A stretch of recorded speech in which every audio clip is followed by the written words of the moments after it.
nossos corações possa estar cheio, Senhor, do conhecimento, da revelação. E, Senhor, podermos, Senhor, ter a condição, Deus, de fazer aquilo que o Senhor tem nos orientado a fazer. Peço-te, Senhor, para que o Senhor venha, ó Deus, trazer a nós o entendimento. Que a nossa mente, o nosso coração, a nossa alma, o nosso espírito estejam suscetíveis aos teus ensinamentos, à tua voz e aquilo que o Senhor quer trazer para nós, precioso essa noite. Nós te agradecemos. Obrigado. Pai, eu quero também pedir, ó Deus, para que nesse mesmo momento o Senhor possa estar visitando Marcinho. Que o Senhor possa estar ajudando ele. Porque eu tenho certeza, Senhor, que em breve ele vai poder estar caminhando e dando alegria ao Senhor, o testemunho dele. Ajuda-nos também, Senhor. Em nome de Jesus. Amém. Amém. Nosso tema é apostasia, né? Amém?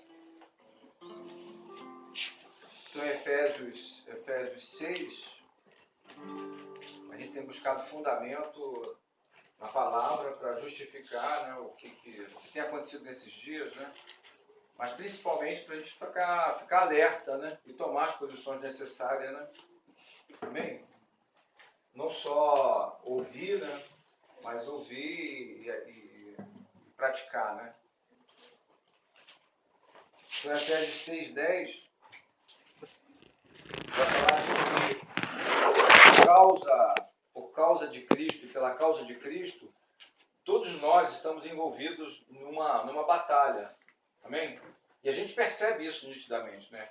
Que todos nós, aqueles que foram chamados para servir o Senhor, para estar no Senhor, então por causa de Cristo e pela causa de Cristo, estamos envolvidos nessa guerra espiritual. Amém? E isso não é brincadeira, né? A gente sabe que o nosso adversário não está aqui para brincar, né? Amém? Então, aqueles que são aclarados a respeito disso, né? Tem que realmente se posicionar no Senhor, né? Amém? Então ele vai dizer assim, ó, versículo 10, ó, quanto mais sede fortalecidos no Senhor e na força do seu poder, revestivos de toda a armadura de Deus, para poder ficar firme contra as astutas ciladas do diabo. Então aqui nessa introdução a gente já vê que nós somos fortalecidos no Senhor, né? É na vitória de Cristo Jesus, né? Quer dizer, homem nenhum pode vencer esse astuto adversário se não tiver realmente firmado em Cristo Jesus. É só o Senhor que pode vencê-lo, porque o Senhor venceu ele em várias plataformas, né? Amém? Amém? Então ele vai dizer assim no versículo 11, ó, versículo 12, né? Ó, porque a nossa luta não é... Então, no versículo 11 ainda diz assim, ó, revestivos de toda a armadura de Deus para poder ficar firme contra... Então olha essa palavra aí, ó, contra as astutas ciladas do diabo. Porque a nossa luta não é... Olha a palavra de novo aí. Contra o sangue e a carne, mas sim, olha a palavra de novo, ó, contra os principados e potestades. Olha a palavra que se repete, contra os dominadores desse mundo tenebroso. A palavra que se repete de novo, contra as forças espirituais do mal nas regiões celestiais. Então, você vê que tudo que está aqui é para que a gente possa se revestir dessa palavra também para entender o que está acontecendo no mundo espiritual, né? Então você vê contra. Quer dizer, há uma nítida resposta contra a tudo aquilo que o Senhor representa para nós, né? Amém? Então a gente vai ver onde é que começa essa guerra, só para a gente ter fundamento dessa guerra também, né? Lá em Apocalipse 12, versículo 7.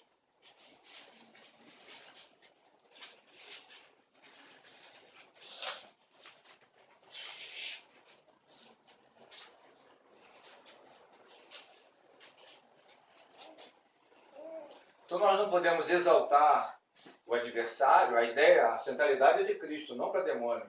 Mas nós não podemos ser ignorantes quanto a essa luta que nós temos que travar, né? Amém?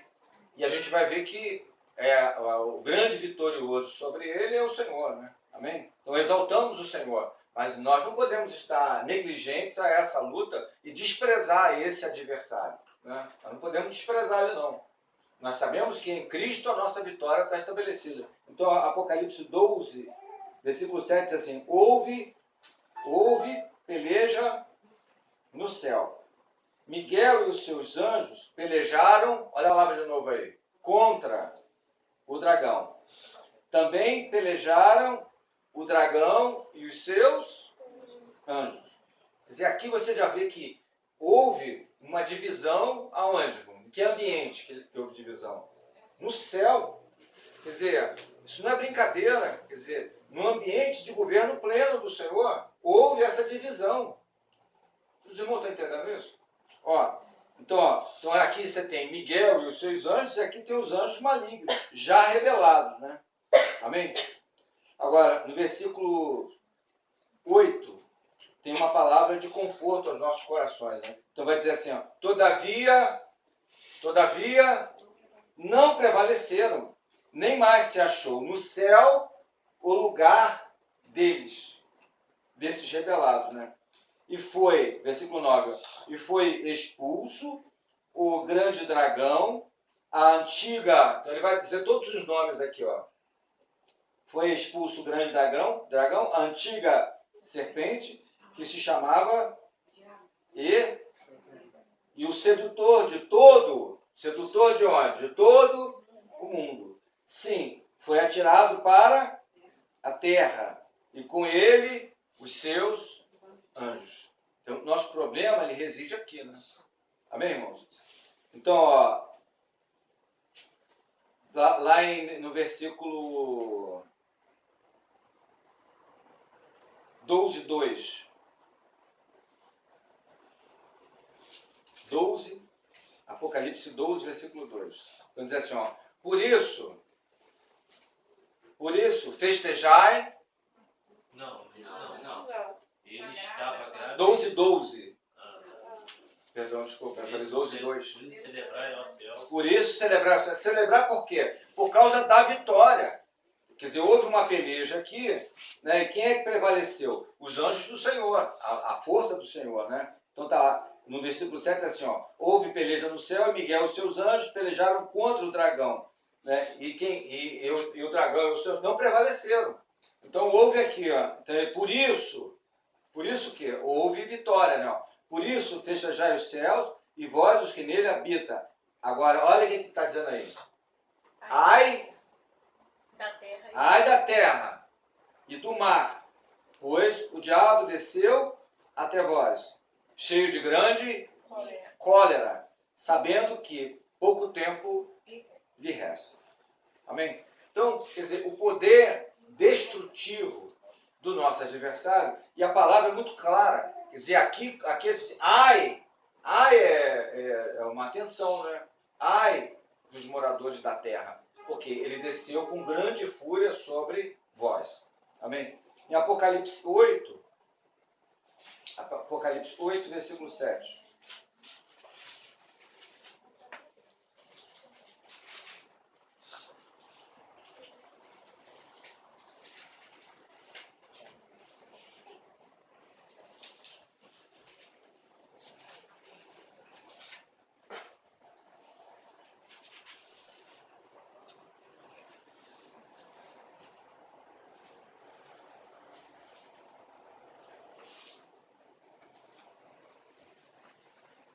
Amém? Todos acharam aí? Então, Apocalipse 8, versículo 7 vai dizer assim, ó. O primeiro anjo tocou a trombeta e houve saraivada de fogo. Então aí? Apocalipse 8. Saraivada de fogo, de mistura de sangue, e foram atirados à terra. Foi então queimada a terça parte da terra, das árvores e também de toda a erva. Versículo 8, ó. O segundo anjo tocou trombeta e como se de grande montanha, ardendo em chamas, foi atirado ao mar, cuja terça parte se tornou em sangue. Agora, olha o versículo 9. E morreu a terça parte da criação, que tinha vida existente no mar, e foi destruída a terça parte das embarcações.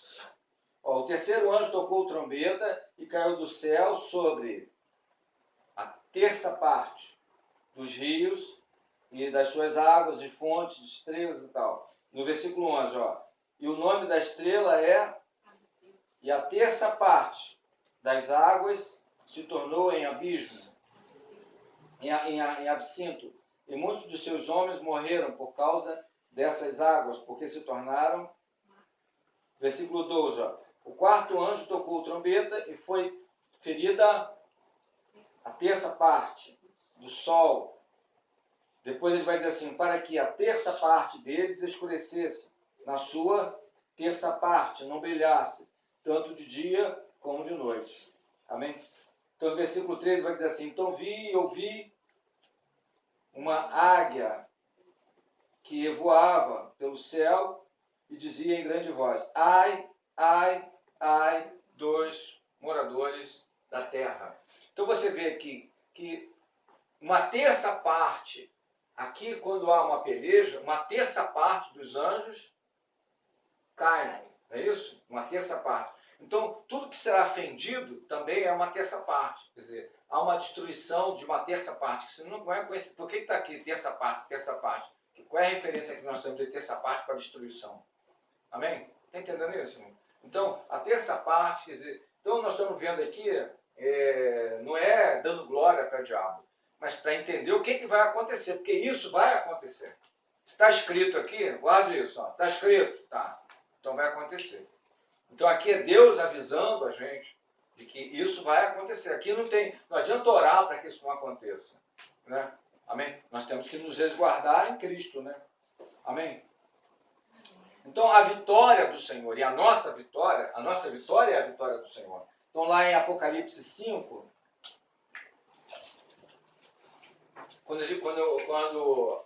em Efésios 6, ele fala assim, revestivos, por isso que nós temos que nos revestir das vitórias de Cristo Jesus, né? Das armaduras de Cristo Jesus. Então em Apocalipse 5 ele vai dizer assim, então vi, versículo 1, então vi na mão direita dele, que estava sentado no trono, um livro em forma de rolo, escrito em ambos os lados e selado com 7 selos. Vi um anjo poderoso proclamando em alta voz, quem é digno de romper os selos e de abrir o livro?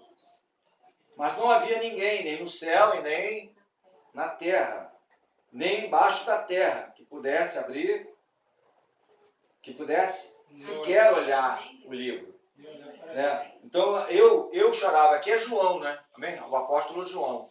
Não é João Batista não, é o apóstolo João. Então ele diz assim, eu chorava muito. Não é isso? Como é que está na tua versão aí? Disse um dos anciãos, não chores.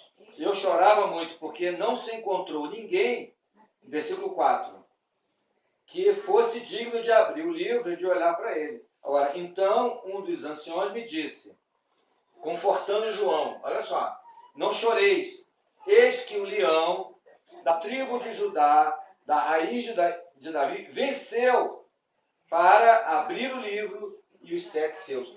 Esse venceu aqui, já é aqui embaixo, amém? Essa luta já é travada aqui, é Jesus encarnado, destronando ele aqui, amém? É lutando aqui, que lá houve luta no céu, mas aqui o Senhor vem combatê-lo aqui, para nos trazer essa realidade da vida eterna, amém? Então ele vai dizer assim, depois vi, como é que está na tua versão, no versículo 6, um cordeiro que parecia ter estado morto, olha só, parecia ser estado morto, mas por quê? Porque ele não morreu, porque ele ressuscitou ao terceiro dia, amém? Então ele parecia estado morto, em pé no centro do trono, cercado pelos 4 seres viventes e pelos anciãos. Assim, ele tinha 7 chifres e 7 olhos, que são os 7 Espíritos de Deus enviados a toda a terra. ele se aproximou e recebeu o livro da mão direita daquele que estava sentado no trono. Né? Ao receber os 4 seres viventes, como é que está na tua versão aí? E havendo tomado o livro, os 4 animais e os 24 anciãos, Então ele vai dizer assim, prostraram-se diante do Cordeiro. tu és digno. Então digno, então está lá no versículo 12, e cantavam em alta voz, digno é o Cordeiro. Né? Por quê? Porque venceu Satanás em todas essas plataformas. Né? Amém? Então no versículo, ainda voltando, vamos para o versículo 12 lá, versículo 12, capítulo 12, perdão. Voltando para o capítulo 12. Então ele vai dizer assim, ó, capítulo 12, ó.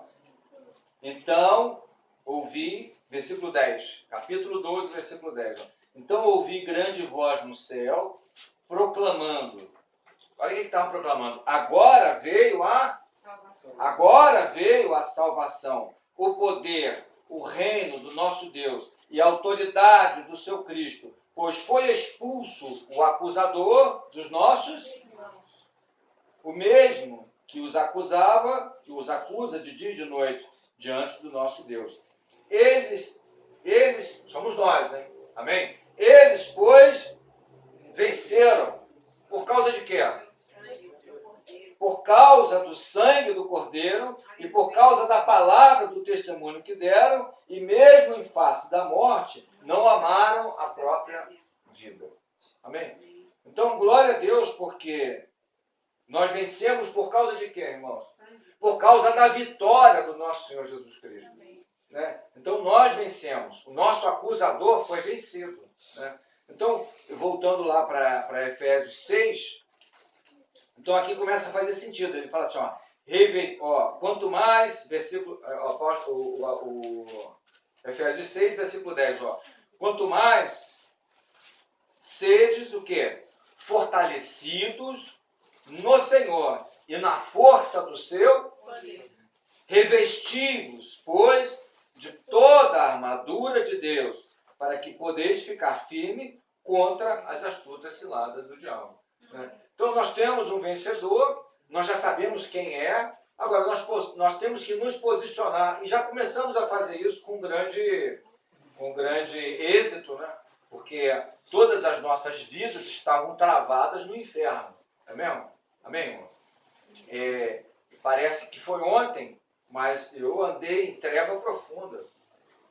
E os irmãos que estão aqui também, né? Mesmo aqueles que, né, não viveram no lamaçal do pecado, mas o grande pecado é não reconhecer Cristo como Salvador da nossa alma. Amém? Então mesmo, quer dizer, o pior pecado é esse. Quer dizer, tanto é que você pode ser um assassino, você pode ser o criminoso pior da terra, que há restauração em Cristo Jesus, porque o sangue de Jesus tem poder para purificar qualquer um. Mas há aqueles que tiveram atolados em muita lama e miséria, como eu e alguns outros. Né? Então a palavra diz assim, aonde abundou, então significa que tem lugar que, né, pecado, abundou o pecado, superabundará a graça de Deus.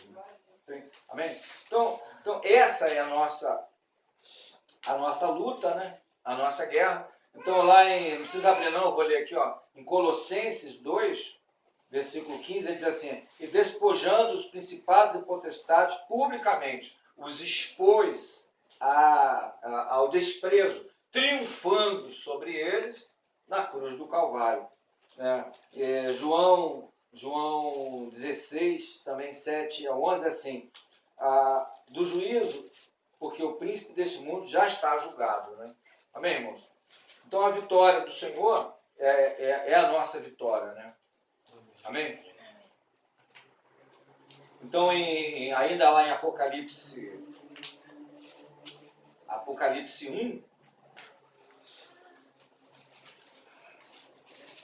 começa lá com Apocalipse 1, versículo 10. Então diz assim, achei-me, Apocalipse 1, versículo 10, achei-me em espírito. Isso aqui é importante, né? Ser achado em espírito. João foi encontrado como? Achei-me em espírito no dia do Senhor. E ouvi por trás de mim uma grande voz, com a voz de trombeta. Né? Então aqui ele vai começar a falar do Senhor falando com ele lá a respeito das cartas, Apocalipse, né? Então no versículo 17 assim, quando vi, versículo 17, ó, caí aos seus pés como morto, porém ele pôs em mim a mão direita dizendo, não temas, olha como é que ele vai dizer, olha o que ele vai tratar com João, ó. Não temas, eu sou o primeiro e o último, aquele que estive morto, mas eis que estou vivo pelos séculos dos séculos. E tenho, olha como é que está aí, ó, e tenho a chave da morte e do inferno. Então nós temos em Cristo a chave da morte e do inferno. Quer dizer, então ele triunfou e nos deu essa bênção, irmão, a chave da morte e do inferno, né? Então em Mateus 16, versículo 18, se quiser abrir, Mateus 16, versículo 18 e 19. Então, isso aqui é só para ajustar as nossas posições, né, quanto a essa luta, a essa guerra, né? Mateus 16, versículo 18. Ó.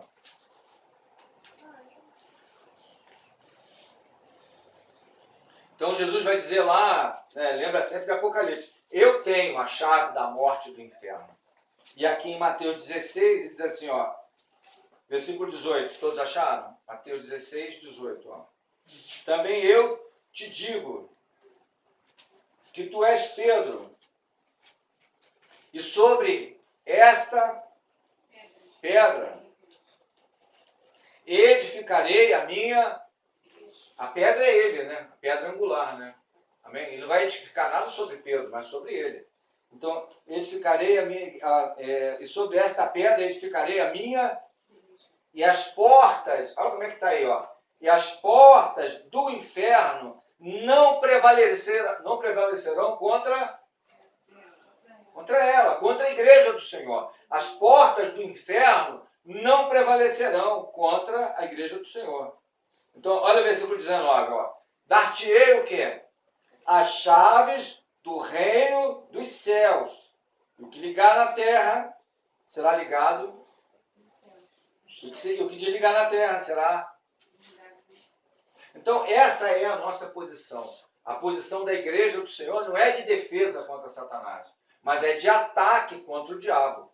Porque nós vamos condenar as obras das trevas. Condenar.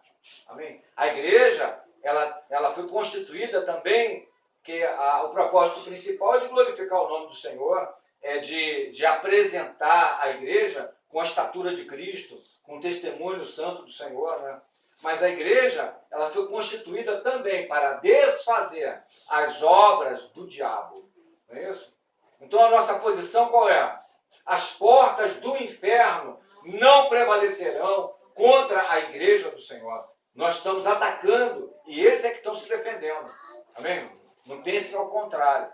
Então, nós estamos exaltando aqui o nome do Senhor e a vitória de Cristo Jesus, né? Amém? Então, esses dias, quer dizer, nós estamos falando, o nosso tema é apostasia e o nosso versículo, o nosso tema, como é que é? Textual. Nosso textual está em 2 Tessalonicenses 2. 2 Tessalonicenses, capítulo 2.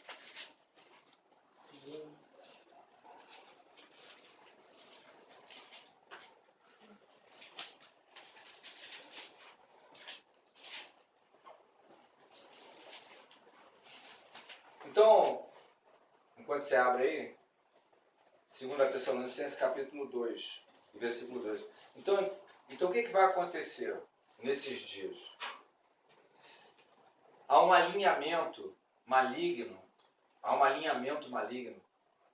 que vai se estabelecer dessa forma, porque assim Deus estabeleceu. Deus que quis que fosse assim. Um alinhamento maligno para esse tempo. E a gente vai perceber aqui, nesse texto, né? A vinda do nosso Senhor versus essas trevas densas, né? E esse alinhamento maligno. Estão entendendo, irmãos? Então diz assim, ó, o alinhamento das forças do mal para o estabelecimento do governo maligno, que é o governo do anticristo, né? Amém?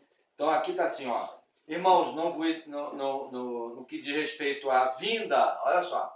Então a vinda do nosso Senhor está intrinsecamente ligada com esse alinhamento dessas forças malignas, né?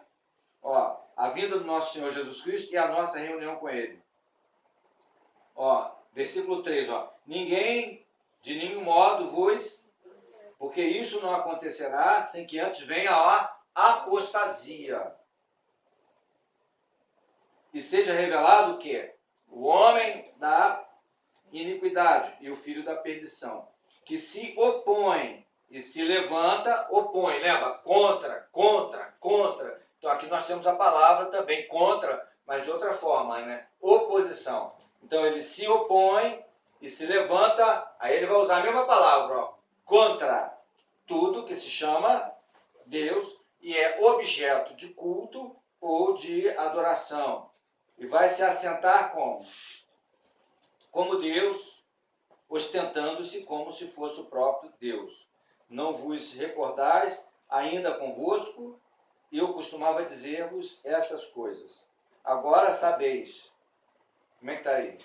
O que o detém.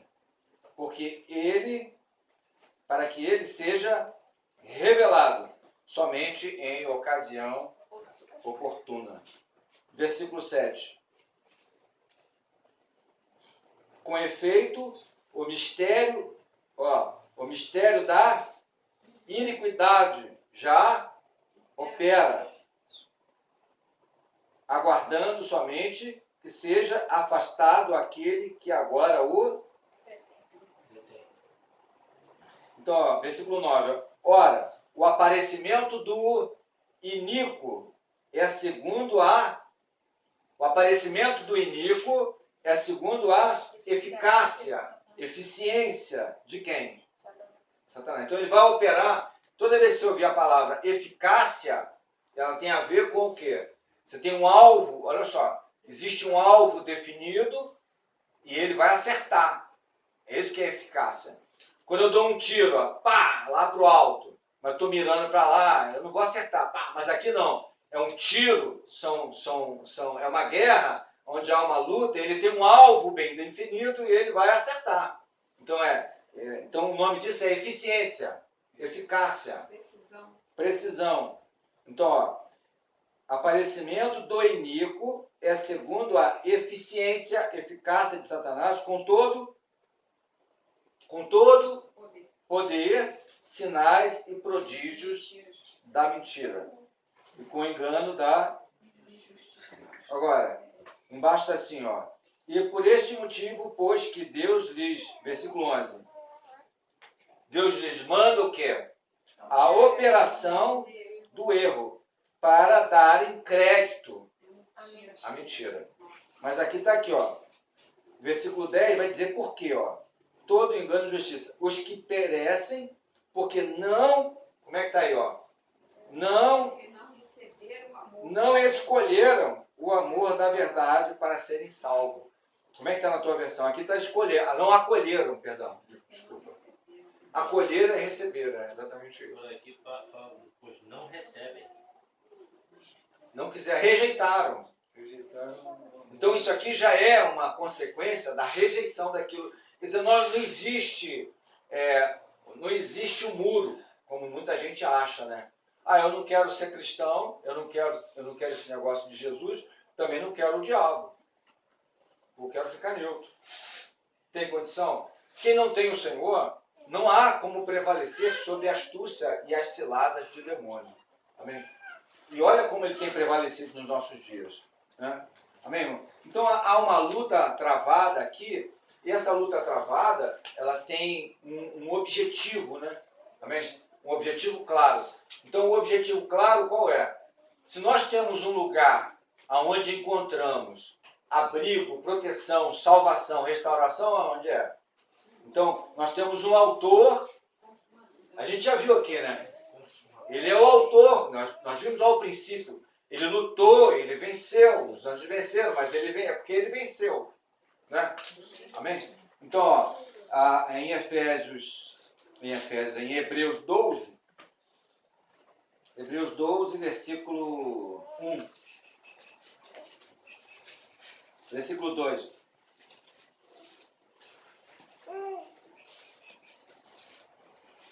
Não, pode ser o versículo 1, né? Diz assim, Hebreus 12, 1. Então, ó, portanto, todos acharam? Portanto, também nós, visto que temos rodeado de tão grande nuvem de testemunho, desembaraçando-nos de todo o peso do pecado que tenazmente nos assedia, corramos com perseverança a carreira que nos está proposta, assim como Paulo correu, né? Amém? Então ele vai dizer assim, olhando firmemente para o autor e consumador da nossa fé. Considerai. Então veja bem, irmãos, nós estamos vivendo num ambiente tão confuso, de muita coisa que nos dispersa de Cristo.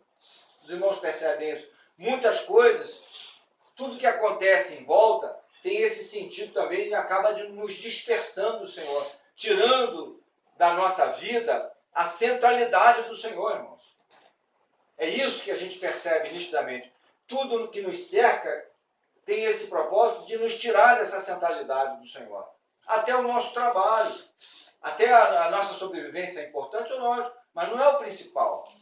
Quer dizer, né, nós não sobrevivemos, não vivemos de pão. Por isso que a palavra diz assim, ó, quando ele tem um embate lá no deserto, o que ele diz? A gente não vive só de pão, nós vivemos da graça, da misericórdia e da vida de Cristo. Amém? Então ele é mais importante do que tudo. Amém? E em alguns momentos essas coisas vão se invertendo. E acaba sendo mais importante essas outras coisas do que o Senhor. Amém? Então ele fala, buscai primeiramente o reino de Deus e a sua justiça. E as outras coisas, elas vão sendo acrescentadas. Isso a gente ouve, irmão, incessantemente, mas só que de tanto a gente ouvir, isso acaba ficando comum. Só que o Espírito Santo tem nos alertado claramente a respeito dessa luta. Então, essa luta é contra Cristo e a sua obra. Amém? É esse lugar de fé que nós temos. Então, por isso que ele fala assim, ó, agora é tempo, escuta bem, irmãos, de botar foco no Senhor. O que é botar foco? Esquece tudo em volta. Por isso que quando você põe assim, ó, essa palavra considerar, meu irmão, esquece tudo e bota foco no teu Senhor. Se você não fizer isso, você vai ter problema. Todos nós vamos ter, irmão. A palavra diz assim, ó, você tem que fazer isso. Senão você vai ficar misturado. Então bota foco nesses dias no Senhor. Amém? É lógico que todo o trabalhar do Senhor na nossa vida, muitas vezes nos sobrevém coisas, situações e problemas que é para nos chamar até atenção para Ele. Amém? Às vezes acontecem coisas com a gente, às vezes até uma enfermidade. Quando você está curado, o que acontece? Você não dá importância. Quando você está doente lá, o negócio está... O que acontece? A gente acaba buscando mais Ele. Né? É assim, nós somos assim. Quando está tudo certo, o que acontece? Nós temos uma tendência a largar de mão. Ah, está tudo bacana. Entendeu? Então você encontra esse conforto lá, seja onde for. Então você tem uma tendência a largar de mão. Não é isso? Então ele toca às vezes na gente em certos problemas para nos conduzir a Ele. Né? Às vezes nós começamos a afirmar a nossa vida em coisas e situações, ele vai lá e tira. Ah, estou firmado no meu pai, tira. Estou firmado no meu pai, ele tira. Estou firmado não sei o quê. É porque isso é idolatria. Amém, irmãos? Aonde você está firmado? Não é em Cristo? É idolatria. Idolatria é isso. É quando nós colocamos a nossa força, nós colocamos as nossas intenções, nós colocamos a nossa vida naquilo que realmente não tem importância. Aquilo que não é Ele. Amém? Então esse conceito de idolatria é muito mais profundo do que o que a gente imagina, né? Que é só um santo de pau que se adora. Né? Amém? Então a nossa fé, ela tem um autor, e por isso a fé é importante. Lá em Hebreus 11, versículo 1, diz assim, ora, a fé é o firme fundamento das coisas que se esperam e prova das coisas que se não veem. Então, por que é firme fundamento? Porque é nele que nós encontramos vida. É nele que encontramos vitória em todos os aspectos da nossa vida. Contra quem? Contra a nossa carne, mas é contra principado, contra a potestade. Não é isso, irmão? Então, aonde é que ele vai bater? Porque ele é estratégico. Ele vai trabalhar com eficiência, com eficácia. Então ele vai tentar iludir esse lugar de fé. Esse é o trabalho dele. Ó, vai iludir o lugar de fé. Para enganar as pessoas. Não é isso? Tirar o foco. Ó, então ele quer, no mundo, ele quer que a igreja ela se torne sem poder. A igreja ela seja ineficiente. Para quê? Para que ninguém queira ser. Ele quer, é o contrário, ele quer criar tropeço. As pessoas vão olhar, ih, cara, o que é isso? Tu vai servir? Quantos têm escandalizado já esse caminho? Não é não? É verdade. Quantos já têm escandalizado? Ah, o cara é crente? Pô, aqui, ontem houve um quebra-pau aqui, o cara xingou todo mundo, ontem teve um culto aqui, na casa do... Quer dizer, pessoas que estão aí dizendo que são do Senhor, mas estão roubando. Outro dia o irmão Márcio me passou um vídeo do Cunha. Imagina, o Cunha no dia da família de Deus. Aí Deus me colocou nesse lugar aqui, o diabo falando claramente para muitos irmãos, até irmãos coitados. Foi Deus que me colocou, a terceira pessoa do Estado estava lá. Dizia assim, ó, uma reunião, milhares de crentes lá, em Brasília, festejando o dia da família. Quem estava falando? O diabo, incorporado lá no seu Cunha. Foi Deus que me colocou, e ele sabe o que faz, né?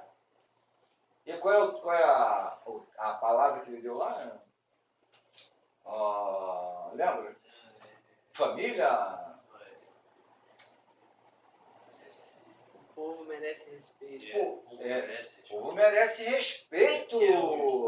Você quer dizer, zombando, cara. Brincando, e eu assim, ó, glória a Deus. Você vê o diabo personificado ali, encarnado ali no sujeito. Quer dizer, falando, abusando do povo de Deus. Né? Aí, e esse é um homem de Deus, hein? Homem de Deus. Não, mas o povo busca engano. Mas você vê como ele já está trabalhando com eficiência, com eficácia. Agora, criando o quê? Escândalo. Porque aqueles que não são cristãos, quando olham para isso, assim, olha lá, o cara diz que é evangélico. Então, não é só um dano, irmãos, àqueles que já estão dentro, não. Um dano para aqueles que estão fora e não quererem isso. Porque a palavra diz, não entram e não deixam ninguém entrar. Exato, No reino. Amém? Então, quer dizer, onde é que ele vai trabalhar nesses dias agora dentro da igreja? Dentro. Lembra que a gente falou que ele era o quê? O iníquo, né? A manifestação do iníquo tem a ver com iniquidade. Então, nós fomos lá em Ezequiel. Onde é que estava essa palavra? Ezequiel 28. Para a gente encontrar o que ele vai fazer agora. Fazer as pessoas quebrarem princípio. Ezequiel 28, versículo 13, 14 e 15. Só para andar mais rápido, então eu vou ler, amém? Ezequiel 28. Para a gente encontrar fundamento no que ele está fazendo. Nosso adversário, como ele está trabalhando, qual é o alvo, é a nossa fé, a gente já viu, mas especificamente, o que ele está fazendo com os servos de Deus? Então, ó, estava no Éden, jardim de Deus, Ezequiel 28, 13, ó. Estava no Éden, jardim de Deus, e de todas as pedras preciosas te cobrias: sárdio, topázio, diamante, berilo, onix, jaspe, safira, carbúnculo, esmeralda, ouro, e te fizeram os engates de ouro no dia em que foste criado, né? Porque ele é uma criatura, né? Um querubim, né? Então ele vai dizer assim, ó, tu eras, versículo 14, ó, querubim da guarda ungido, e te estabeleci. Quem estabeleceu? Foi o próprio Deus. Eu te estabeleci.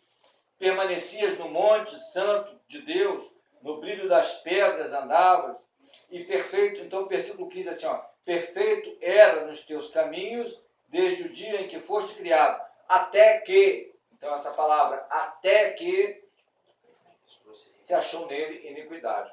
Então, quebra de princípio. Amém? Então, onde é que Satanás vai trabalhar com eficiência dentro da igreja, irmãos? Nesse ambiente onde está a igreja, o que é a igreja do Senhor. Amém, irmãos?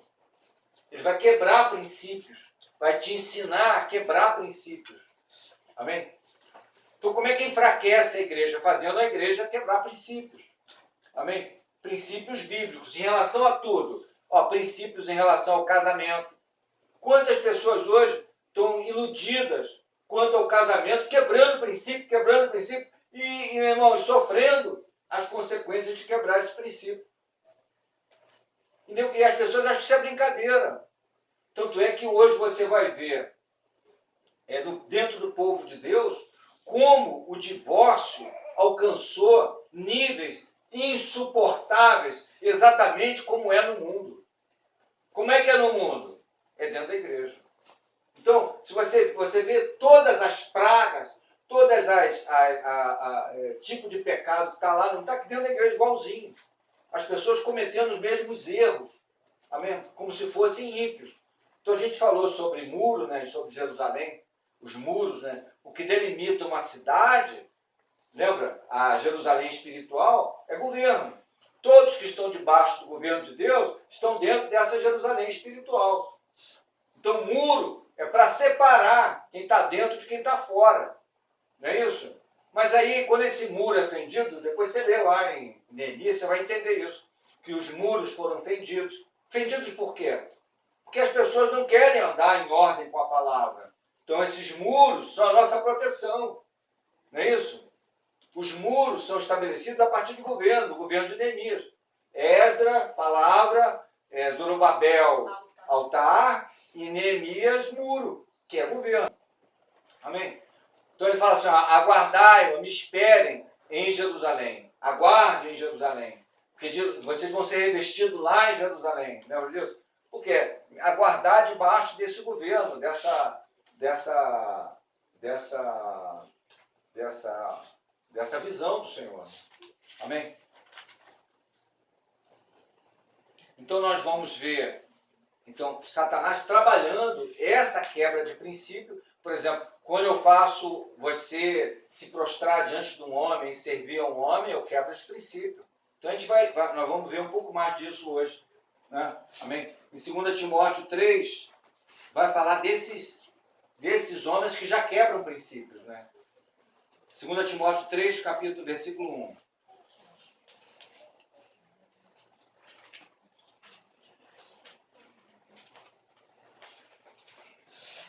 Sabe, 2 Timóteo 3, capítulo 1. Sabe, porém, isto, os últimos dias sobrevirão tempos difíceis para quê, irmão? Para a pregação do Evangelho. Todo aquele que quer pregar o Evangelho vai encontrar dificuldade num tempo onde todo mundo está quebrando o princípio. As pessoas vão achar que você é maluco. Isso quer dizer que está tudo errado, isso aqui está errado. Ô, irmão meu, porque as pessoas não têm fundamento bíblico. Então aqui ele vai dizer assim, nos últimos dias sobrevirão tempos difíceis. Por quê? Os homens serão o quê? Egoístas, avarentos. Isso aqui é igreja. Escute, irmão, isso aqui não é mundo não. Parece mundo, mas é igreja. Egoístas, avarentos, jactanciosos, arrogantes, blasfemos, desobedientes aos pais, ingratos, desafeiçoados, caluniadores, sem domínio, cruéis, inimigos de quem?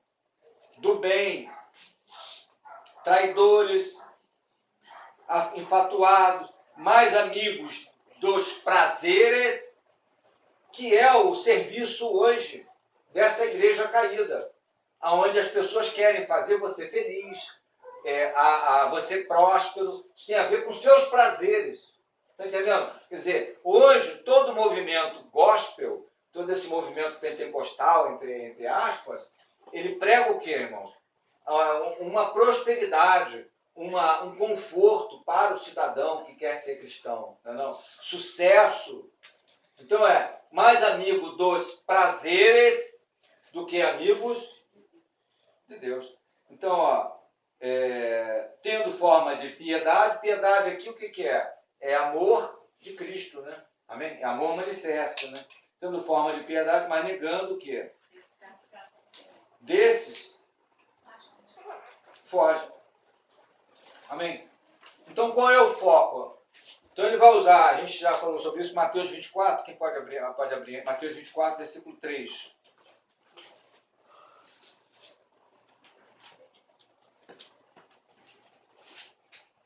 Então, ele vai usar para quebrar princípios, lembra da palavra iniquidade, ó. Então, ele vai fazer aqueles que já estão em Cristo Jesus de quebrar princípio, quebrar princípio, quebrar princípio, quebrar princípio, até a ponto de comprometer realmente o seu relacionamento com Deus. Você imagina se Deus falar, ó, Deus é longânimo? É. Deus é benigno? É. Mas nós somos salvos e restaurados com um propósito. Quer dizer, você pode viver quebrando princípio, quebrando princípio, quebrando princípio, quebrando princípio. Até quando? E se o Senhor voltar, ele vai dizer assim, ó, portanto, que vocês não sejam achados em trevas, para que esse dia não vos surpreenda. Então ele está falando com a igreja.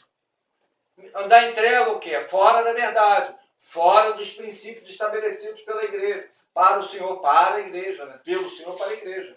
Amém? Então, o versículo Mateus 24, ele vai estar com os discípulos, os apóstolos, o versículo 4, ó.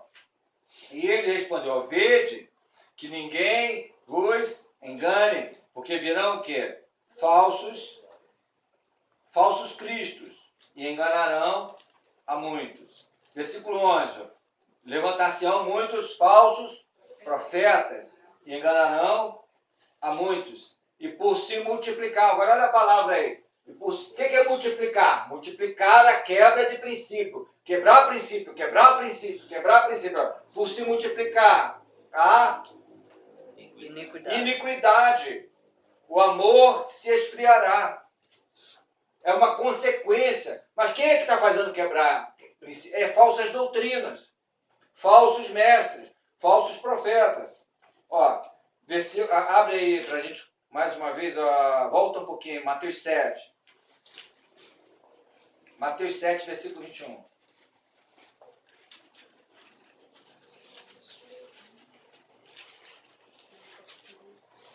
Mateus 7, ele vai usar a mesma palavra. Então fica atento, irmãos, porque o Espírito Santo tem nos admoestado. Mateus 7, 21, ó. Nem todo, Mateus 7, versículo 21. Nem todo o que me diz entrará no reino de Deus, mas aquele que faz a vontade do meu Pai. Versículo 22, ó. Muitos, são poucos, tudo que está escrito aqui vai se cumprir, ó. Muitos naquele dia hão de dizer, Senhor, Senhor, porque Senhor, Senhor estabelece o quê? Senhorio. Ele manda e você obedece. Mas não adianta fazer isso de boca, Senhor, Senhor, quando você não ouve e muito menos não obedece. Ou ouve e não obedece. Então ele vai dizer assim, ó, muitos naquele dia hão de dizer, Senhor, Senhor, porventura não profetizamos? Quantas vezes nós já ouvimos esse texto? Né? Ó, nós expulsamos demônios e não fizemos milagres, mas olha, sublinha o versículo 23, depois lê com atenção, ó. Então lhes direi explicitamente, nunca vos conheci. Conhecer tem a ver com o quê, irmãos? Relacionamento. Como é que você vai se relacionar? Eu nunca vi César, nem sei quem é César. Como é que eu posso me relacionar com César se eu não sei quem é César? Aí eu vou falar, um dia eu vou encontrar César na rua, e aí César, pô, você ganhou uma herança do teu pai aí, vamos ver se a gente consegue chegar em algum, dá uma força. Pô, não te conheço, como é que eu vou dividir herança com... Não sei nem quem você é, amigo. Quer dizer, se você tem alguma intimidade comigo, eu poderia até te ajudar. Quando tu não me conhece, como é que a gente vai participar de coisas do Senhor se não conhece o Senhor? Então olha o que ele vai dizer, ó. Não conhece. Nunca vos conheci, nunca. Quer dizer nunca teve na presença do Senhor, nunca de fato conheceu o Senhor. Mas, ó, apartai-vos de mim, vós que, olha aí, ó, prática da iniquidade. É a mesma coisa, ó, que pratica a iniquidade, prática da iniquidade. Então, de tanto ouvir falsa doutrina, a doutrina vai te levar à prática. Há um tempo, irmãos, em que a gente ouve doutrina. Amém? E depois de um outro tempo, você já está aplicando aquilo. Quer dizer, quantos irmãos hoje, quantas pessoas hoje, você vê assim, ó, uma vez eu estava conversando com o Márcio, mas falou assim, pô, tinha um amigo meu que tinha uma luzinha que ficava acesa em cima de um santo. Então ele ficava preocupado que aquela luzinha tinha que ter acesa. Ai meu Deus, aquela luzinha acesa. Onde é que está escrito na Bíblia que a luzinha acesa de um santo dentro de casa pode... O cara aprendeu assim, cara. Você entendeu? Que quando morre tem que levar uma vela. Um cristão, você imagina, não é um ímpio não, é um cristão. Aí no dia de finado ele vai levar uma vela. Os padres, todos, indo ao cemitério. E levando ele aprendeu isso. Você entende? Aí você pergunta assim, você não é cristão? Sou cristão, eu sou de Cristo. Nós somos da igreja cristã, católica. Tradição, né? Aí ele fala assim, mas o que você vai fazer? Não, a luz, essa... Não, eu nem sei bem, mas hoje é dia dos defuntos, vamos levar uma vela para iluminar eles lá. Tradição. Os caras vão todo mundo levar vela, flor. Mas fala assim, você é cristão. O fundamento é a ressurreição em Cristo. Veja bem, o fundamento qual é? A ressurreição. Como é que você pode prestar culto, amor, se basicamente, fundamentalmente, a nossa fé está pautada no Cristo que ressuscita morto? Aí você fala assim, o que aconteceu com esses homens, com essas pessoas? Eles receberam essa doutrina durante anos. Cara. Quer dizer, desde o ano, imagina, do ano 300. Então agora eles estão aplicando. Aí passa um incenso. O que é aquilo? Não, mas esse incenso não é mais isso, agora é oração. Mas então o que acontece?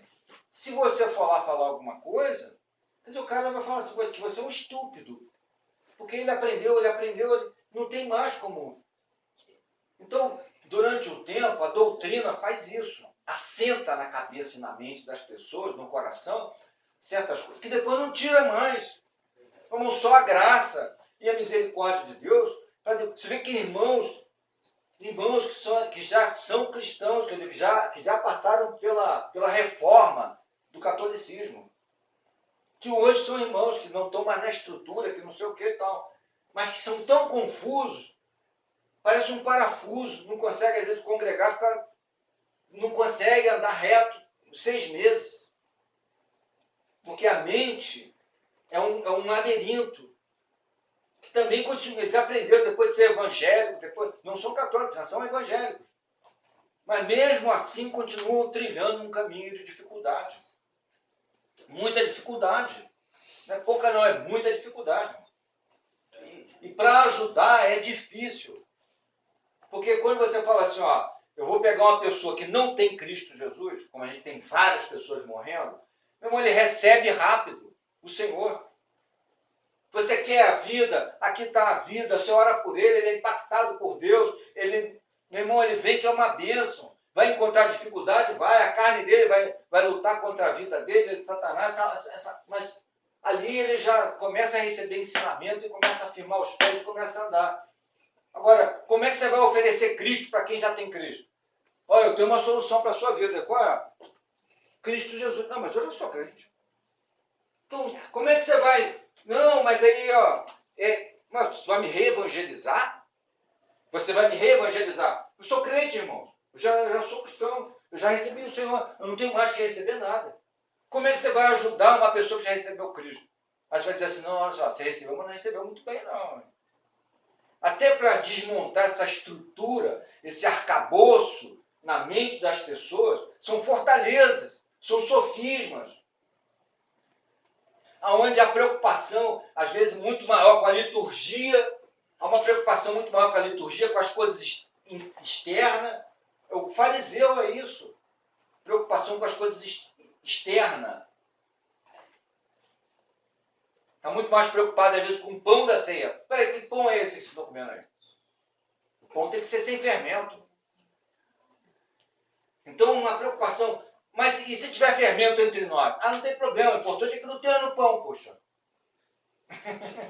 Então, a liturgia, quer dizer, um aspecto... Estão mais preocupados com a liturgia, com aspectos exteriores do que realmente com... Está entendendo isso, irmão? Então, isso aí é quebra de princípio. Então, a gente viu aqui, ó, em Mateus, ó, nunca vos conheci, apartai-vos de mim, vós que prática da iniquidade. Então, essa prática subsequente, essa prática constante, cria o quê, irmãos? Um afastamento do Senhor, irmãos. E, aliás, um desconhecimento do próprio Cristo. Amém?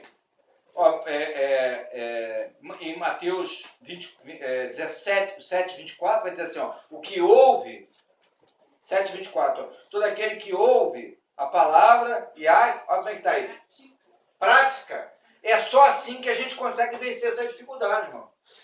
É pregando a verdade. Ah, quer lutar? Como é que a gente luta, irmão? Nesse ambiente, há muita coisa para se conquistar. Nesse sentido, né? Adianta ficar batendo boca? Adianta ficar... eu tenho uma verdade montada aqui na minha cabeça. E tem uma verdade montada na cabeça do irmão Vinícius. Então é uma verdade montada aqui com outra verdade montada lá, sabe? Então, meu irmão, a única coisa que pode resolver isso é fundamento bíblico. Se você tiver, amém.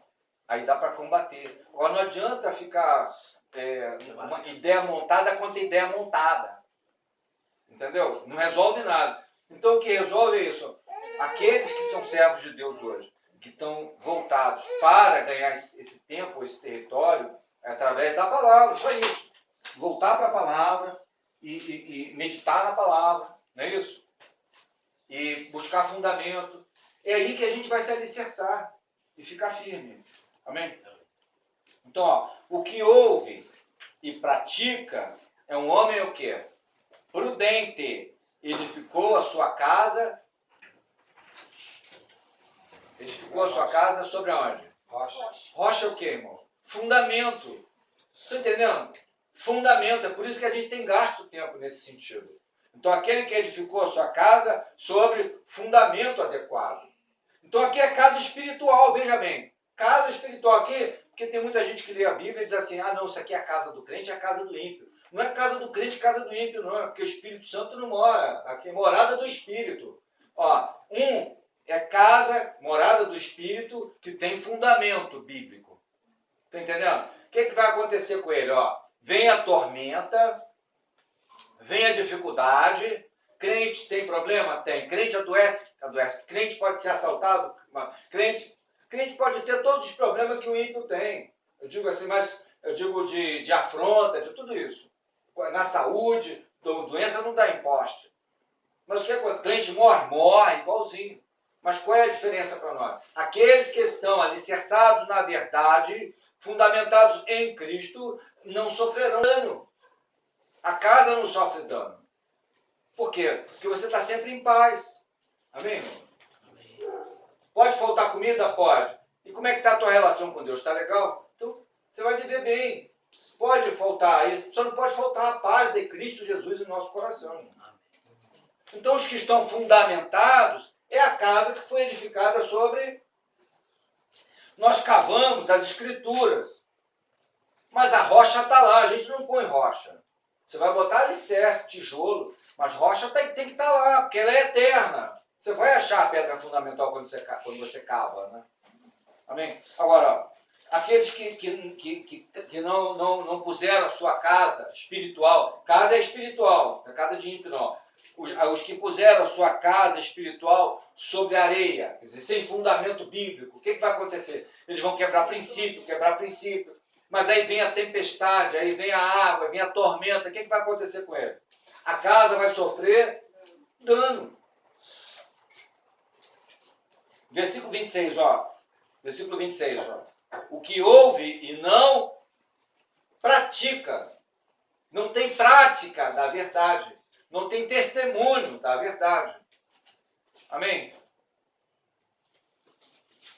Então, ó, deram, versículo 27, ó, deram com ímpeto, que é a chuva, a tormenta, os rios, sopraram os ventos. Quer dizer, isso aqui são os intempéries da vida. Quer dizer, a proposta do Evangelho é que você não receba os intempéries da vida? Mentira! É o contrário. Aqueles que querem viver uma vida santa diante de Deus padecerão perseguição. Quer dizer, não há uma proposta em Cristo Jesus de uma vida mansa, tranquila e num laguinho de pato. Nós temos dificuldades que nós vamos enfrentar igual a todo mundo. A diferença, e a grande diferença, louvado seja Deus, é porque nós estamos revestidos da vitória e das vitórias de Cristo Jesus. Essa é a diferença. Amém? Então, ó, a casa que não tem alicerce, que não tem fundamento, quebra princípios. Ó, a tormenta veio, o vento soprou, mas deram contra ela com ímpeto, ó, e desabou, sendo grande a sua ruína. Isso aqui é casa espiritual, irmão. Casa espiritual que tem fundamento e casa espiritual que não tem fundamento. Aqui são os dois aspectos de casa espiritual. Amém? Então, ó, esse dano todo é causado por dois serviços: profeta e mestre. A gente já viu isso, né? 1 Pedro, 2 Pedro, vê se a gente consegue andar um pouco. 2 Pedro 2, versículo 1 e 3. 2 Pedro 2, versículo 1 e 3.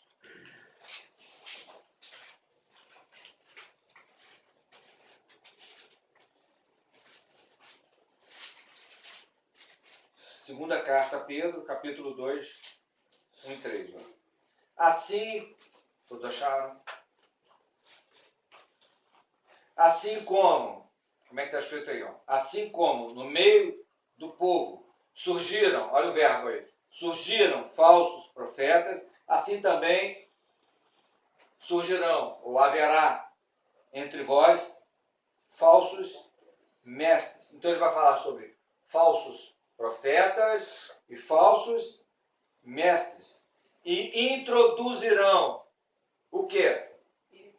Dissimuladamente, de forma enganosa. Não é uma coisa clara. Se for claro, todo mundo vai saber. Ó, eu vou introduzir aqui hoje uma doutrina maligna, diabólica, que vai fazer vocês tropeçarem. O que é isso, meu amigo? Vamos embora. Mas ele vai chegar e vai falar assim, não, olha só, é uma bênção.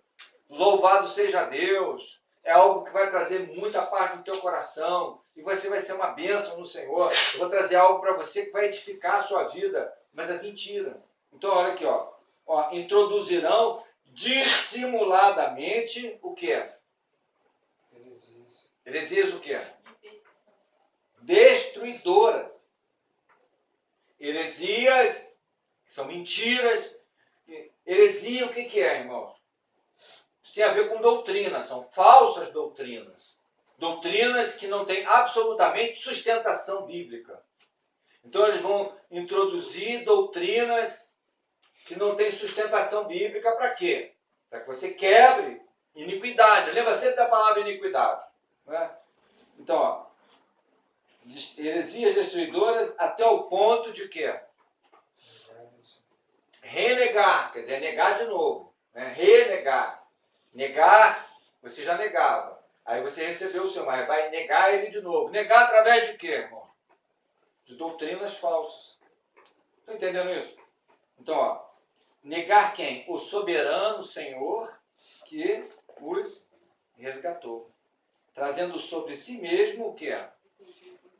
Repentina destruição. Agora, versículo 2. Poucos, não, como é que está aí? Muitos seguirão as suas. Agora, olha a palavra aí. Prática libertina. Que são esses males que estão lá fora dos muros, deveriam estar fora dos muros, mas que hoje são práticas dentro de Jerusalém. Essas práticas mundanas. Então, esse falso evangelho traz práticas mundanas para dentro do evangelho, para dentro da igreja. Amém? E só vai causar o quê? Essas heresias, essas falsas doutrinas, isso traz o quê, irmão? Dano grave, né? Destruição, repentina destruição. Olha como é que está aí. Ó, E muitos seguirão suas práticas libertinas. É a respeito de nós somos livres em Cristo, irmãos. Todos nós, quando recebemos o Senhor, né, recebemos o quê? Somos livres, nós somos libertos de escravidão do pecado, não é isso? Como é que nós vamos ser escravos do pecado depois de ser libertos em Cristo? Servir ao diabo depois que está servindo a Deus. Né? Então nós somos livres, nós somos chamados. A proposta é que as prisões sejam abertas. Quando o evangelho é pregado, os que estão oprimidos são libertos, as prisões, os que estão doentes. Lembra lá de Isaías? Diz o quê? Isaías diz que o poder de Deus, o Espírito está sobre mim para anunciar a vocês o quê? Anunciar os cativos. Aos cativos. Cativos de quem? Preso. Entendeu? Então fala de libertação, de liberdade. Mas nós não somos libertos para viver da forma que a gente acha que pode viver. Quer dizer, cada um escolhe o evangelho que lhe agrada ao coração. E não é assim. Não é dessa forma. Então há uma libertinagem, que é essa liberdade misturada com uma vida profana. Amém? É a liberdade em Cristo? A liberdade. Mas nós não somos, nós somos escravos de Cristo. Amém. Né? Amém, irmão? Então aqui está no versículo 3, ó, muitos seguirão suas práticas infamando o caminho. Lembra lá? Infamando o quê? Versículo 2, ó. Infamando o caminho criando dificuldade para quem quer ir por esse caminho. Né? Infamando o caminho da verdade. Também movidos por ganância, avareza, farão comércio. É muito claro, né? Farão negócio, comércio de vós, com palavras fictícias. Não é tão claro, né, irmãos? Amém? Então, 2 Timóteo, aliás, 1 Timóteo 4, ainda seguindo esse caminho para a gente tocar nessas práticas que fazem o povo de Deus quebrar princípio.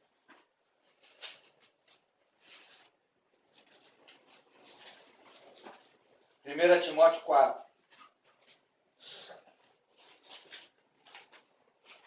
Versículo 1.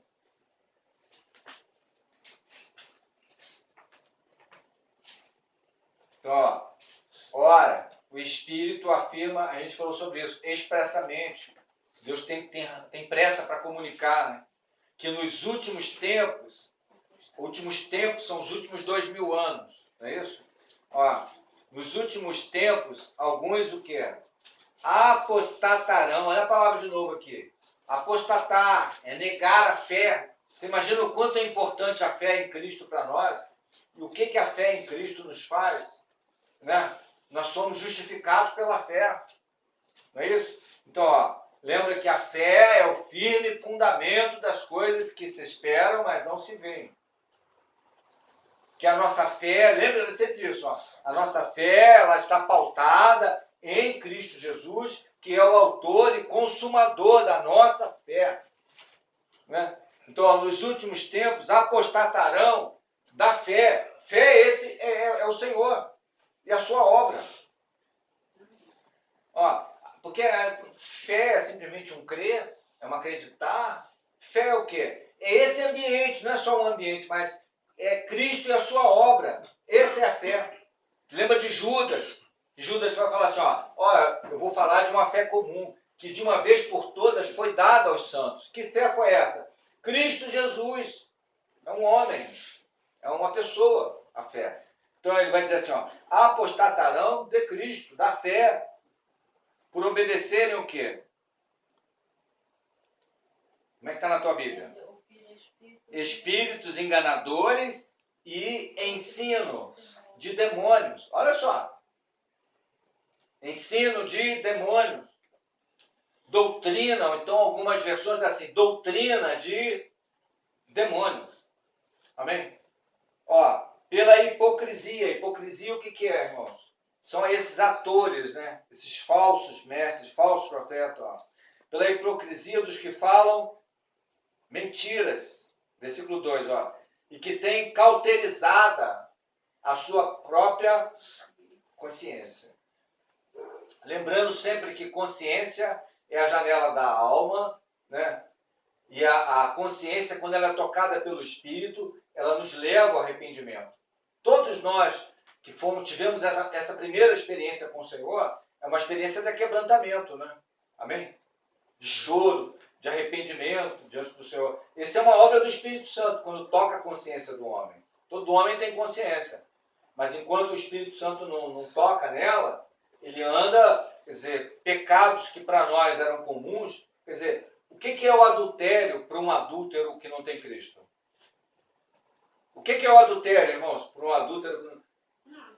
É algo até que é legal para ele, porque ajuda. Tem uns que dizem assim, não, é bom que você seja adúltero, porque te ajuda até a compor o casamento, que você chega em casa mais tranquilo, porque você já teve um relacionamento fora, e você já chega lá satisfeito.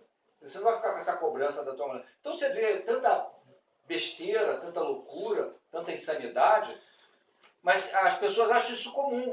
Mentir, roubar. As pessoas roubam e vão para a TV, claro, choram. Você vê são pessoas que são pais de família, são políticos famosos, aí você vê essas pessoas com terno, falando na televisão, parece uma pessoa digna. Falando de honestidade, olha, venham para o nosso partido, vamos resgatar a honestidade do nosso país, nós vamos fazer isso. Aí você vê o cara é um canalha, um ladrão. Mas qual é o problema dele? Ele tem uma mulher, o Temer tem sua esposa, tem filhos. Quando você vê essa família entrando assim, você acha até que... Mas para eles está tudo normal, porque a consciência deles...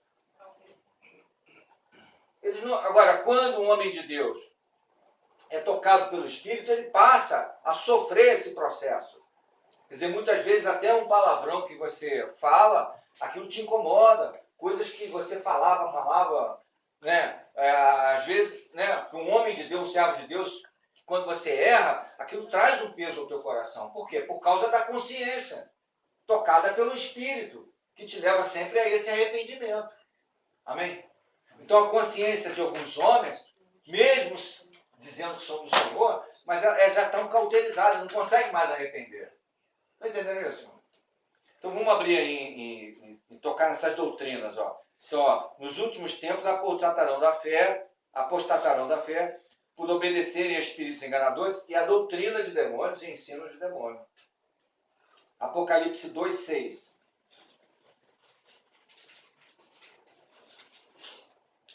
Nós vamos ver algumas dessas doutrinas aqui, né? Amém? E vamos navegar por uma delas a princípio, né? Quer dizer, nós vamos tocar em todas elas, mas a seu tempo, né?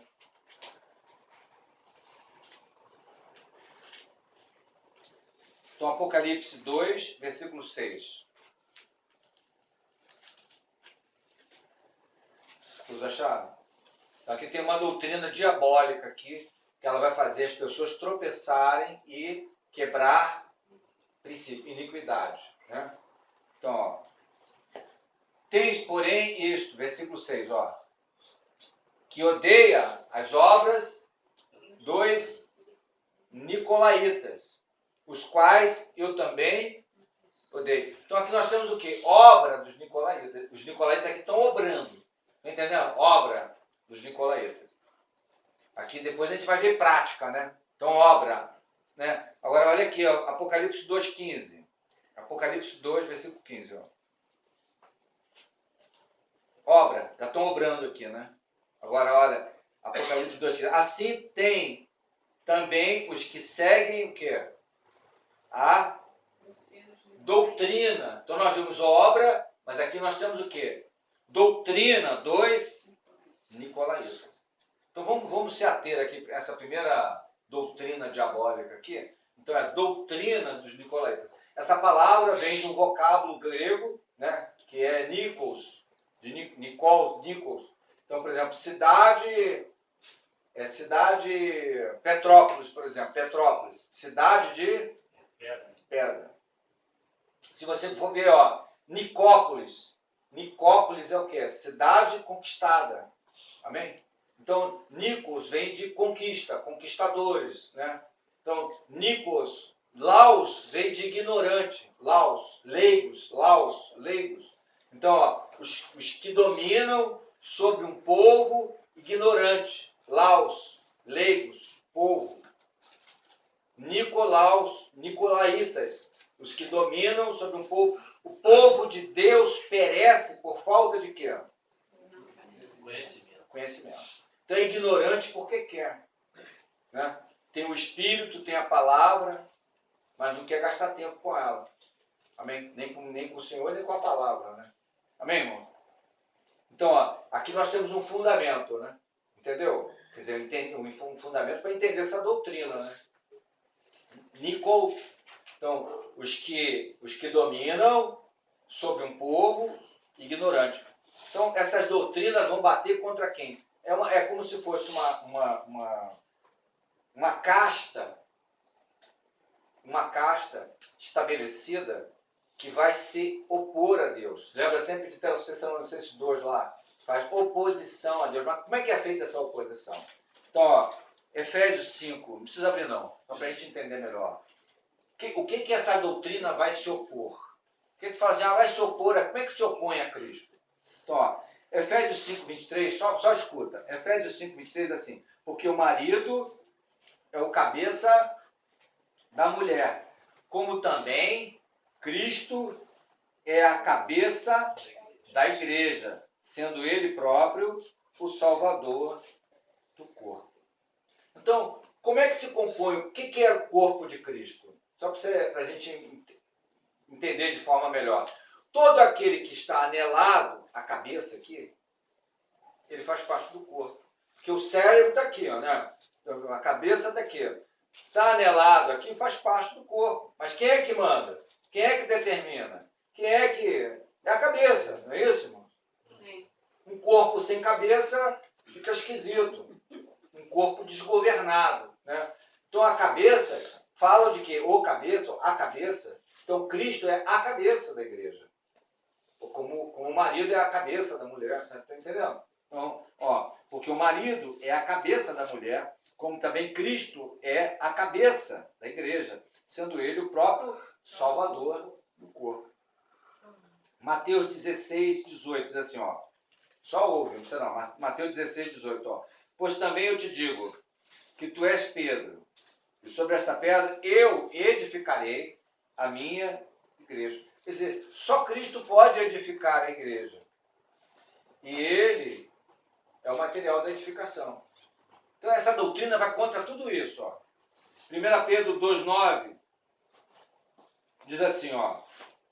1 Pedro 2, versículo 9, ó. Mas vós sois geração eleita, sacerdócio real, nação santa e povo adquirido, para que anuncieis as virtudes daquele que vos chamou das trevas para a maravilhosa luz. Então nós somos constituídos o quê?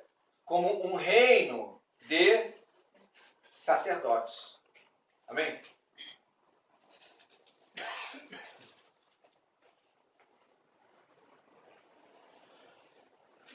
Deixa eu ver se eu estou querendo andar aqui. 1 Timóteo, vamos abrir então, 1 Timóteo 1. 1 Timóteo 2, versículo 5.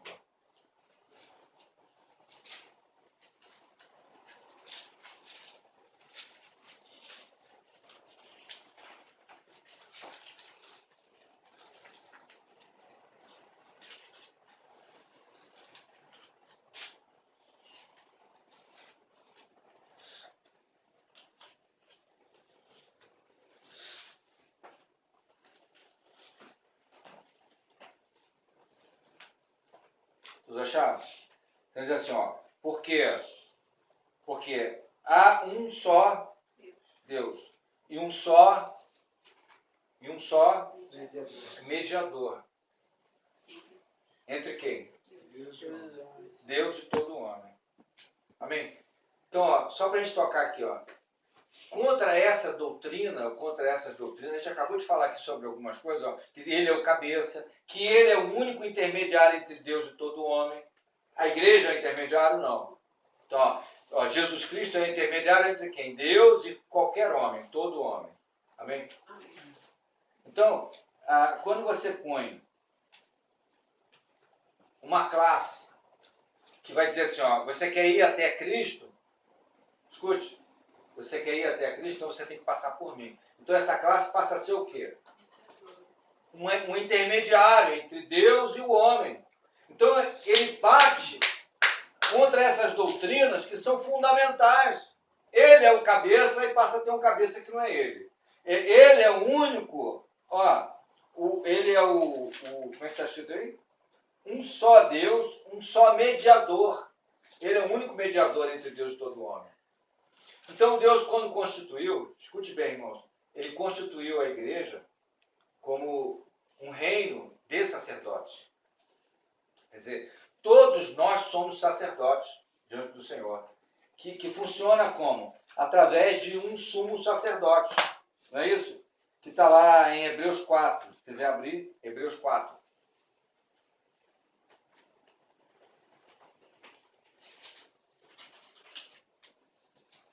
Versículo 14. Ó.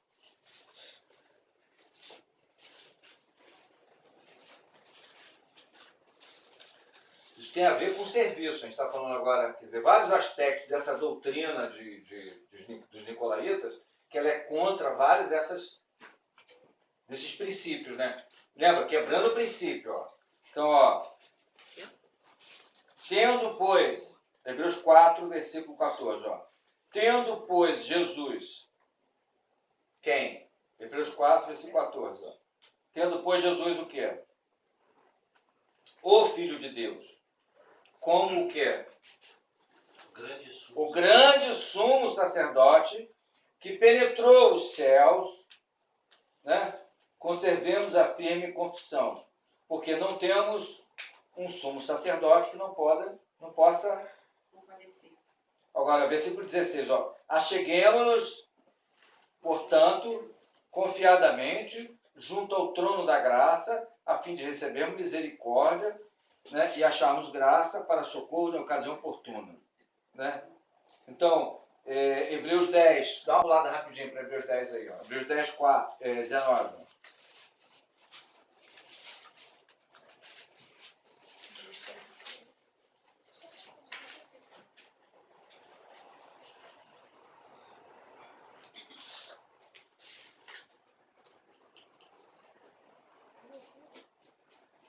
Todos acharam? Então diz assim, ó, versículo 19, ó. Tendo, pois, irmãos, intrepidez, como é que está aí, ó? Para entrar, aonde? Nos santos dos santos. Por aonde é que nós entramos? Pelo sangue de Jesus. Lembra que a vitória, a nossa vitória é o quê? Os que triunfam por causa do sangue do Cordeiro. Né? Amém? Então, ó, com intrepidez para entrar no santo dos santos pelo sangue e pelo novo e vivo caminho que ele nos consagrou pelo seu corpo aberto lá e pela sua carne, tendo grande sumo sacerdote sobre a casa de Deus. Então, veja bem, quando você estabelece uma classe mediadora entre Deus e o homem, você vai contra todas essas doutrinas básicas que nós falamos aqui, irmão. E isso é sério, não é brincadeira. Você entende? Então Deus constituiu um reino de sacerdotes. Todos nós somos sacerdotes na casa de Deus. Temos acesso. Qualquer o irmão John tem acesso ao Senhor? É um sacerdote. Tem acesso à casa, tem acesso ao Senhor. Porque o reino é de sacerdotes. Se o Senhor tivesse falado assim, ó, eu vou constituir um reino com sacerdotes. Então haveria uma classe mediadora com sacerdotes. Mas aqui não é. Aqui é um reino de sacerdotes. Todos têm acesso à presença de Deus por causa do grande e sumo sacerdote que é o Senhor Jesus Cristo. Amém, irmão? Amém.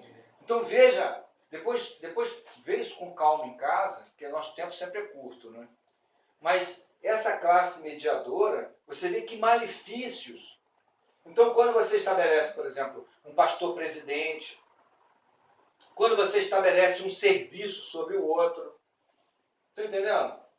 Você cria esse tipo de dificuldade. Amém, irmão? Onde é que nasceu isso, por exemplo? Eu até anotei aqui, ó. No ano, essa doutrina dos nicolaítas, depois os irmãos também podem cavar isso, estudar, né? Ó, no ano 313, depois de Cristo, tem um edito chamado Edito de Milão. Ó, então, em 313, depois de Cristo, através do Edito de Milão, o imperador Constantino, ele decreta a liberdade do culto religioso. Olha só, parecia bom. Olha o que ele faz. Agora todo mundo, porque antigamente, você cultuar a Deus era, imagina, você entende isso aqui? Então ele fala assim, não, agora vocês podem cultuar. Liberdade para vocês fazerem. Ó. Então, ó, liberdade do culto religioso. A toda manifestação de crença, inclusive a cristã. E o fim do paganismo. Ele determina, acabou o paganismo. Por isso que tem esse negócio do batismo da Igreja Católica. Não, você tem que deixar de ser pagão. Então, olha, quer dizer, é um monte de laço e de heresias introduzidas sorrateiramente. Lembra da carta a Pedro? Amém? Então ele vai dizer assim, ó, liberdade de culto religioso, toda manifestação de crença, inclusive a cristã, o fim do paganismo, ó, com a religião oficial do Império Romano. Então ele estabelece o cristianismo como religião oficial do Império Romano. Quer dizer, aos olhos de muitos, puxa, que glória, hein? Ele estabeleceu o cristianismo como religião padrão do governo romano. Oficial. E ali, ele estava detonando, por exemplo, quando você queria ser cristão, ele falou assim, ó, todo mundo que quiser ser cristão vai receber 1 quilo de carne, ou 5 quilos de carne, uma roupa e $200. Quem é que vai querer? Então, as pessoas vinham, todo mundo queria. Você entende isso? Que miscelânea foi feita aqui? Então, só para concluir aqui, ó. Em 380, quer dizer, no ano 300, esse foi em 313, né? Ó, em 380, no ano 380, tem um outro edito, que é o Edito de Tessalônica. Olha só o que ele fez, ó. O Edito de Tessalônica foi decretado pelo imperador romano Teodósio I, em 27 de fevereiro de 380 a.C., depois de Cristo, ó, pelo qual estabeleceu que o cristianismo tornava-se exclusivamente a religião do Estado. O Estado é laico. O Estado é laico. Quer dizer, o Estado, quer dizer, a nação santa é o povo de Israel, onde eles eram dirigidos por Deus. Você entende isso, que o povo de Israel não tinha governo. Eles tinham juízes. Lembra disso? Quem é que governava? Como é que Deus governava? Governava através dos juízes. Esse era o único povo no mundo, em toda a humanidade, que era governado por Deus na terra. Mas aí eles começaram a olhar e falar assim, nós queremos um governo igual ao do povo. Foi aí que ele mandou ungir Saul. E depois veio esse desastre. Mas esse povo era dirigido por quem? Por juízes, profetas e sacerdotes. Né? Mas juízes, porque eles governavam e julgavam da parte de Deus. Então, se existe uma nação, que podia dizer assim, se uma nação realmente que fosse dirigida por Deus, era o judeu. Mas não existe o Estado como está estabelecido, ele tem que ser laico. Está entendendo, irmão? Por exemplo, quando chegou, em 1500, quando chegou Cabral, no Brasil, que desceu das caravelas, lembra disso? Quem é que desceu com Cabral? Por quê? Porque aqui em 1500, nós estamos falando de 380, né? Em 1500, essas doutrinas já estavam consolidadas. Entendeu? Aonde? Em Roma. Só para vocês entenderem, vamos fazer o seguinte, ó. Nós temos vários presbitérios. Tem vários presbitérios. O que é presbitério? Presbitério tem a ver com o encargo da palavra, mas todo esse serviço ao Senhor, né? Amém? Pastores, mestres, profetas. Mas você tem um presbitério local. Então você tem um presbitério, por exemplo, em Araruama, você tem um presbitério em Cabo Frio. Está entendendo, irmão? Você tem um presbitério em Iguaba e tem um presbitério em Brasília. Olha só, tem um presbitério em Rio de Janeiro, tem um presbitério em Minas, tem um presbitério em Brasília. Qual é o presbitério que vai tomar corpo sobre os outros presbitérios? Porque na realidade não pode. Quer dizer, um presbitério não se estabelece sobre outro presbitério. Está entendendo isso? Mas vamos dizer, ó, tem vários serviços ao Senhor, por exemplo, em Coríntios, não tem? Ó, carta aos Coríntios, carta aos Efésios, em várias cidades. E aí você tinha a igreja de Roma. Qual é o presbitério que se sobrepõe sobre os outros? Nós temos a sede do governo. Então, se tem um presbitério em Brasília, ele se une e passa a mandar sobre os outros presbitérios. Por quê? Porque se une ao Estado. Política. Então, eles passam, você vê que... Por que Roma exerce poder, mesmo a Igreja Católica? Por que a Igreja Católica é que manda sobre todos os presbitérios? Vamos dizer que eles estivessem certos.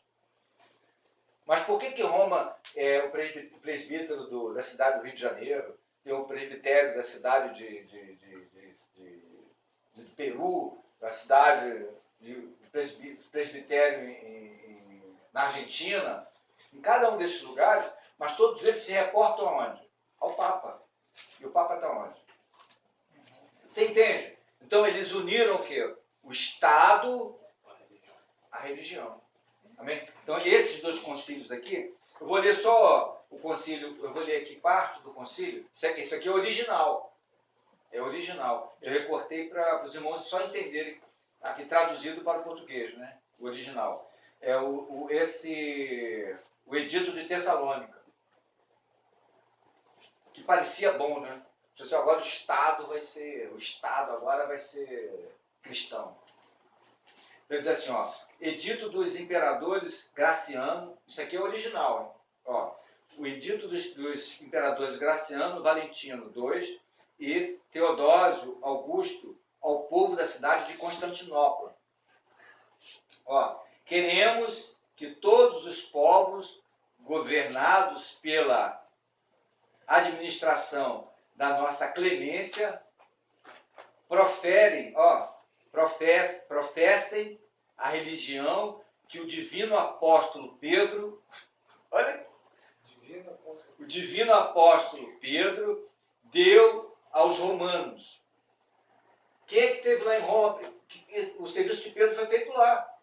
Mas os caras, você entende como é que eles distorceram aqui? Ó, que até hoje foi pregada como apregou ele próprio, e que é evidente que professam o pontífice Damaso e o bispo de Alexandria, Pedro, homem de santidade apostólica, isto é, segundo a doutrina apostólica e a doutrina evangélica, cremos na divindade única do Pai, do Filho e do Espírito Santo. Isso é original, sob o conceito de igual majestade e da piedosa trindade.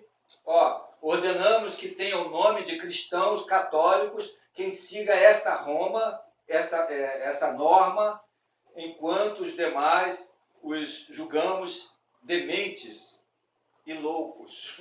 Os demais, morte àqueles que não são cristãos. Então nós os consideramos. Olha só, é muito louco, né, cara? Mas as pessoas assumiram isso. E houve a Santa Inquisição, eles matavam as pessoas que não eram cristãs. Ordenando que tenham o nome de cristãos católicos, quem sigam esta norma. Enquanto os demais os julgamos dementes e loucos, sobre os quais pesará infâmia da heresia. Os seus locais de reunião não receberão o nome de igreja e serão objeto, primeiro, da vingança divina e depois serão castigados pela nossa própria iniciativa que adotaremos, seguindo a vontade celestial. Dando o terceiro dia das calésdas de março, em Tessalônica, no 5º consulado de Graciano Augusto, I de Teodósio Augusto. Se você veja, quer dizer, todos são obrigados a ser, vão ser cristãos, então agora quem não tem vai ser morto e perseguido agora, é o contrário. Então veja aonde começou. Depois vocês dão uma olhada lá, Edito de Tessalônica e o Edito de Milão. E as pessoas acham que isso é brincadeira. Então hoje, a fé cristã que chegou no Brasil em 1500 já chegou contaminada com tudo isso. Quando desceu o primeiro cristianismo, aqui só tinha índio, né? Não é isso? Aqui era índio. Então, o cristianismo que nós recebemos foi isso, irmão. Então você vai ver eles chegando e fazendo o quê? É só para dar uma visão mais ampla para os irmãos, né? Quando eles chegaram aqui, o que eles fizeram debaixo dessa estratégia diabólica? Eles consagraram as cidades. Por exemplo, Rio de Janeiro. Essa cidade está consagrada a que demônio? São Sebastião. Então ela tem um demônio, que eles consagraram ela. Que é o quê? Essa cidade tem um seu, como é que é o nome que eles falam? Padroeiro. Padroeiro. Então, São Sebastião, por exemplo, nós estamos em Cabo Frio. Quem é que essa cidade é consagrada a quem? Assunção. Hã? Assunção. Assunção, ó, para você ter ideia, se você for cavar e for estudar, porque demônio, Deus muda. O Deus de hoje é quem? E o diabo de hoje? É o mesmo demônio. Então eles fantasiam, muda de nome. Esse demônio que está hoje operando aqui nessa cidade, através da Assunção, você sabe que demônio é esse? É o mesmo demônio de Éfeso, que é a rainha dos Efésios. Que é qual é o nome dela? Diana. É a mesma potestade, é o mesmo. Você entende? Então cada cidade aqui, se você for lá, aldeia, São Pedro da Aldeia, já é consagrada a São Pedro. Então você imagina, em cada um desses lugares, ele foi consagrado aonde? Num monte. Então eles pegaram, fizeram um monte e ofereceram sacrifícios no monte. Onde é que aqui em Cabo Frio tem monte? O que tem no Monte da Guia? A capelinha lá. A igreja. Você entende? Então, no Rio de Janeiro, o ponto mais alto culminante do Rio de Janeiro tem o quê? Tem a penha também, né? Então cara, tem a Penha, tem o Cristo, então os montes, eles procuraram os montes para consagrar a cidade. Você entende? Então se você for ver fundamento a respeito dessas coisas que nos rodeiam, é para você, quer dizer, e o dano que isso está fazendo dentro da igreja hoje. Porque